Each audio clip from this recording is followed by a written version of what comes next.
सुप्रभात दोस्तों। कारक और विभक्ति की कक्षा में हम तृतीय विभक्ति को लेकर उपस्थित हुए हैं।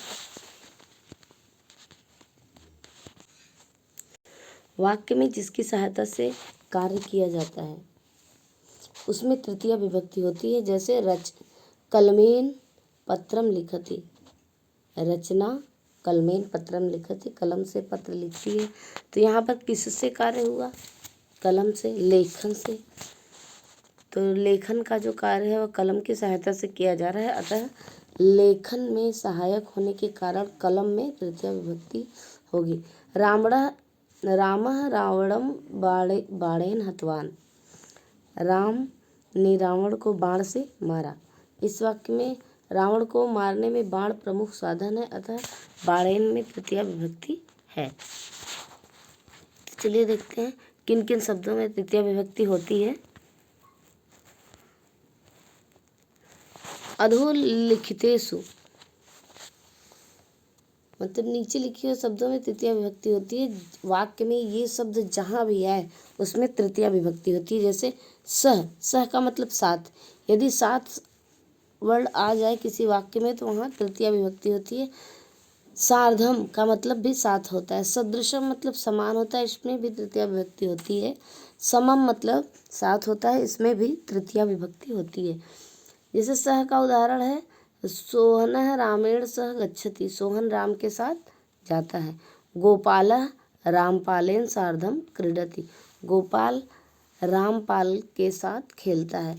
सीतायाः मुखम चंद्रेण सदृशम अस्ति, यहाँ सदृशम में भी तृतीय है, तो सीता का मुख चंद्रमा के समान है, तो इसमें भी तृतीय विभक्ति है। समम का मतलब भी साथ होता है। भोजनेन समम जलम पिब, भोजन के साथ जल पियो। फिर इसके बाद है सम शब्द में भी समः मतलब समान अर्थ के लिए भोज पराक्रमे विक्रमेण समः आसीत, राजा भोज पराक्रम में राजा विक्रम के समान थे। अलम मतलब बस या बिना। अलम विवादेन, अब विवाद मत करो, बस करो, बिना। रामेण बिना सीता दुखिता अभवत, राम के बिना सीता दुखी हुई।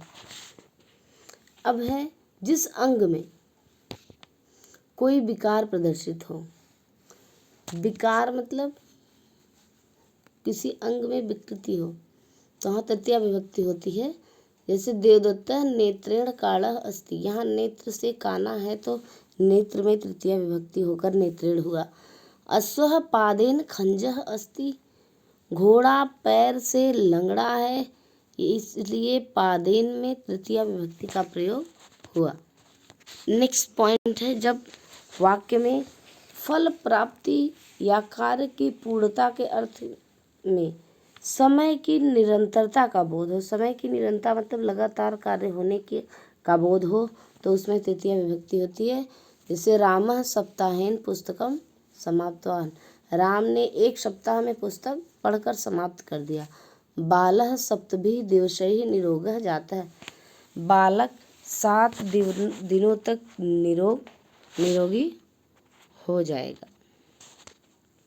नेक्स्ट इसका अगला नियम है कि पृथक, बिना, नाना, इन सभी तीनों शब्दों के योग में भी द्वितीय, तृतीय और पंचमी विभक्तियों का प्रयोग होता है। मतलब द्वितीय भी होता है, जो हमने द्वितीय विभक्ति में पढ़ भी लिया था कि बिना के योग में द्वितीय विभक्ति होता है, और तृतीय भी होता है तथा पंचमी विभक्ति का भी प्रयोग होता है। जलम जलेन जलात, बिना न कोऽपि जीवितुम शक्नोति, मतलब जल के बिना न कोऽपि जीवितुम शक्नोति, जलेन बिना न कोऽपि जीवितुम शक्नोति, जलात बिना, मतलब तीनों वर्ड एक साथ लग जाए, तीनों शब्द, तो भी यह सही वाक्य होगा। ईश्वरम ईश्वरेण ईश्वरात्, ईश्वर के बिना पृथक न कोऽपि अस्मान् रक्षितुम समर्थ है, ईश्वर के बिना और कोई हम सभी की रक्षा नहीं कर सकता। और फिर क्या है?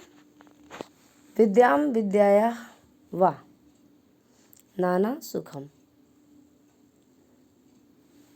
विद्यायाम, विद्याया, विद्याया व विद्या नाना न सुखम। मतलब विद्या के बिना नाना सुखम, मतलब विद्या बिना सुख नहीं है। विद्याया तृतीया विभक्ति, विद्याया पंचमी विभक्ति, तीनों विभक्तियों का प्रयोग इसमें किया गया है। जलम जलेन जलात, ईश्वरम ईश्वरम ईश्वरात, विद्याम विद्या विद्याया।